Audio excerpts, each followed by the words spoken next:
네, 한 가지 말씀드리겠습니다.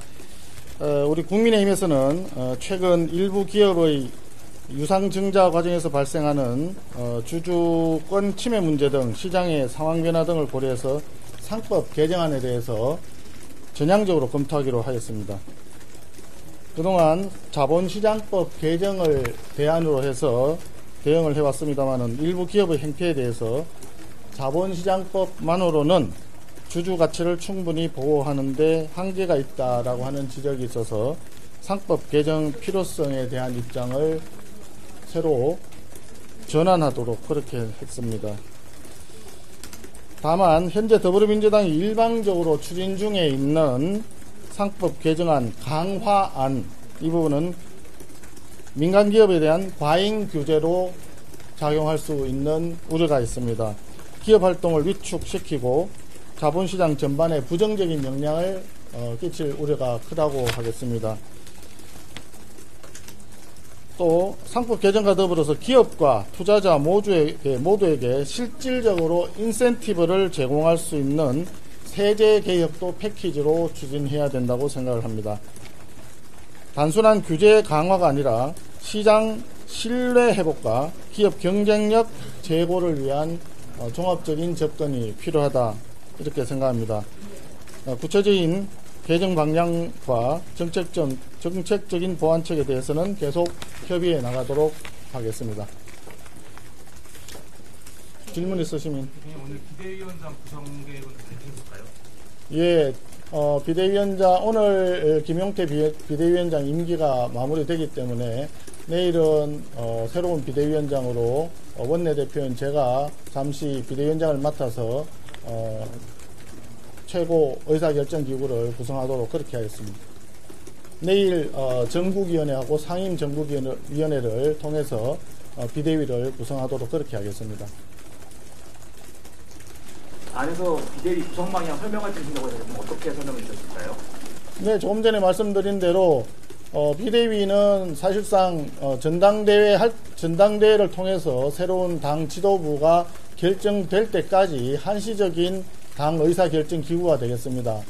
짧은 기간이기 때문에 특별히 굉장히 많은 활동을 하기는 좀 제약 조건이 있습니다만은 그러나 이 비대위에서부터 우리 당이 황골탈퇴해서 새로운 싸울 수 있고 투쟁할 수 있고 정책 대안을 제시할 수 있는 야당으로 거듭날 수 있는 의사결정 기구가 되도록 노력하자 그런 취지로 말씀을 드렸고 거기에 의원님들께서도 모든 분들이 사실상 뭐 반대 의견은 없었습니다. 많은 의원님들이 공감을 해주셨습니다. 김영래 의원자, 5일 전에 경제6단체장 부회장단 면담하셨을 때 상법 개정안에 대해서 조금 우려를 표출을 하셨었는데 이번에 좀 입장이 바뀌었는데 좀 구체적으로 어떤 계기가 있었을까요? 상법 개정안 자체에 대해서는 지속적으로 문제 제기를 계속 해왔고 경제6단체에서도 그 부분이 문제가 많다는 이야기를 해왔었습니다. 그래서 지난번에 회의를 할 때도 사실 상견례 자리였지만 그 부분에 대해서 이제 문제가 있다는 점을 지적을 했고, 그러나 6단체장들도 그냥 그대로 반대만 하고 있어서는 효율적인 대화가 되기 어렵다. 그래서 본인들도 어떤 대안을 가지고 상의를 해야 되겠다. 이런 이야기들을 했습니다. 오늘 아마 6단체장이 그 더불어민주당 정책위원장을 만났죠. 예, 만나서 아마 그런 유사한 얘기들도 있지 않았을까 이렇게 생각을 합니다. 선거 개정과 관련해서 민주당에서는 집중투표제나 논리비사지 같은 것들 얘기를 하고 있는 것 같은데 그럼 선거 개정안에서 국민의힘은 어디까지 양도가 가능한가고 생각하시는지? 지금 이 자리에서 뭐 그런 걸 다 얘기하는 것은 적절치 않다고 생각하고요. 일단 기존의 상법 개정안 자체를 우리가 문제가 있다고 지적을 하면서 자본시장법으로 해야 된다라고 계속했던 그 부분에 대해서는 수정이 좀 수정이 필요하다 하는 그런 의견을 제가 말씀드린 겁니다. 구체적으로 어느 안을 어디까지 협상을 할 건지 이런 부분에 대해서는 조금 더 전략을 좀 다듬고 의원님들 총의도 좀 모아가면서 협상에 임하도록 그렇게 하겠습니다. 선생님, 오늘 안에서 혁신위 구성 방안은 좀 얘기를 하셨을까요? 혁신위 구성은 여러 가지 지금 상의를 하고 있습니다만 오늘은 그 부분에 대해서는 충분히 논의를 하지 않았습니다. 됐죠? 고맙습니다. 이상으로 마치겠습니다.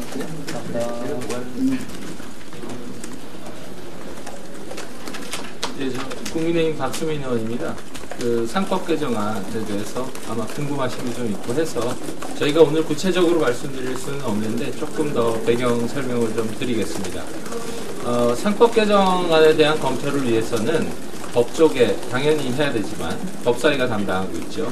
그리고 경제단체, 예, 저희 산자위 중심되어 있는 경제단체, 그리고 더욱 중요한 것은 자본시장입니다. 예, 그래서 저희 국민의힘은 자본시장의 발전, 밸류업에 대해서 꾸준히 노력해 왔고요. 그 부분 잘 이해하시리라고 생각합니다.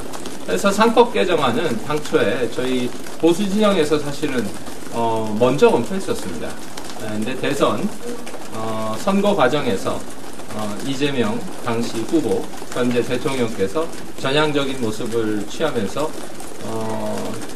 현 정부 들어서 어떤 속도가 좀 붙는 느낌이 있고요.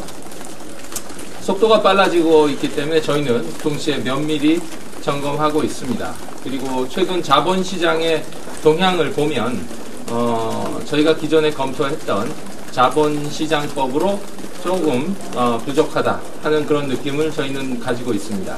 그래서 저희가 굳이 워딩을 말씀드린다면 더 좋은 상법 개정안과 동시에 자본시장 밸류업을 위한 패키지 이런 것들을 종합적으로 검토할 때가 되었습니다.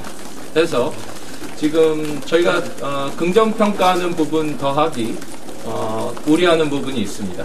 예, 상법 개정안에 대해서 속도 있게 이어받아 준 것이죠. 저희의 밸류업 아이디어를 이재명 대통령 정부에서 받아준 것에 대해서는 긍정평가합니다. 그런데 더 강한 상법 개정안 이런 식으로 채찍만 강해지는 것 이것에 대한 걱정이 좀 있고요. 저희는 당근과 채찍이 함께 가야 진정으로 기업과 자본시장이 윈윈하는 새로운 시대가 열린다고 생각합니다. 이 시대를 열기 위해서 상법 개정안은 단순히 더 강해지고 더 매워지고 더 독해지는 것 이것이 아니라 더 좋아져야 합니다. 그리고 상법 개정안을 통해서 채찍이 강화되는 만큼 기업과 자본시장이 윈윈할 수 있는 당근의 패키지도 동시에 필요합니다. 이것이 저희가 저희 보수 정당이 구현하고자 하는 새로운 자본시장의 시대, 새로운 국가경제의 시대이고 속도가 붙은 만큼 저희는 매우 전향적으로 이 패키지를 검토해서 협상해 나가도록 하겠습니다. 예, 간단히 취지 설명드렸고요. 구체적인 패키지의 내용과 등등은 이게 협상과 연계가 되어 있기 때문에 저희가 지금 구체적으로 밝히기는 조금 어렵다는 말씀 드립니다. 네. 협상의 주체는 어떻게 지금 정책위의장이 안 계시지 않나요? 저희 원내 대표하고 수석님의 교섭단체 협상이 있기 때문에 상법 개정안 패키지 정도면 굉장히 중요한 핵심 의제이기 때문에 추경 지금 저희가 잘 협상하고 있고요. 그래서 오늘 예결위 날짜를 좀 늘렸지 않습니까? 네, 그런 협상 이어지고 있고 이어서 자본시장에서 굉장히 관심 갖고 있고 저희 실무경제에 지대한 영향을 미칠 상법 개정안에 대해서 패키지화해서 협상한다 하는 기본 생각을 아까 원내대표께서 공유드린 것입니다. 혹시 비대위원 인선은 안에서 결정은 있을까요? 네, 저희가 논의했는데요. 발표를 좀 지켜봐 주시면 좋겠습니다. 예. 지금 3월에 헌법 개정안 당론 반대하셨는데 그 당론 반대에 대해서 좀 정정하신 건가요? 지금은 그 당시에는 지금 너무 조기 대선을 앞두고 너무 급히 진행이 됐기 때문에 저희가 이미 대선 과정에서 제가 유튜브 언론 통해서도 말씀드렸는데 상법 개정안을 반대하는 것이 아니라 완성되지 않은 안이기 때문에 저희가 이게 작용 부작용이 있기 때문에 자신이 없다 이런 차원에서 저희가 좀 미뤄둔 것이고요. 이제 본격적인 검토가 필요한 시점이라고 저희는 판단했습니다. 네, 그래서 본격적인 전향적 검토를 하겠다는 말씀드립니다. 지금 협상을 추경 일정이랑 연계를 하시는 건가요? 지금 그거는 이제 뭐 민주당과도 상의를 해야 되는데, 민주당에서 지금 추경을 굉장히 일정을 급히 하고 있고 상법 개정안도 급히 하고 있습니다. 그래서 일단은 저희는 그렇게 보고 있고요. 관찰하고 있습니다. 그래서 근데 지금 구체적으로 상법 개정안에 대해서는 양당 협상에 개시되지 않았기 때문에 연계한다 안 한다 말씀드리기가 조금 어렵네. 네. 예, 이 정도. 감사합니다. 고맙습니다. 네.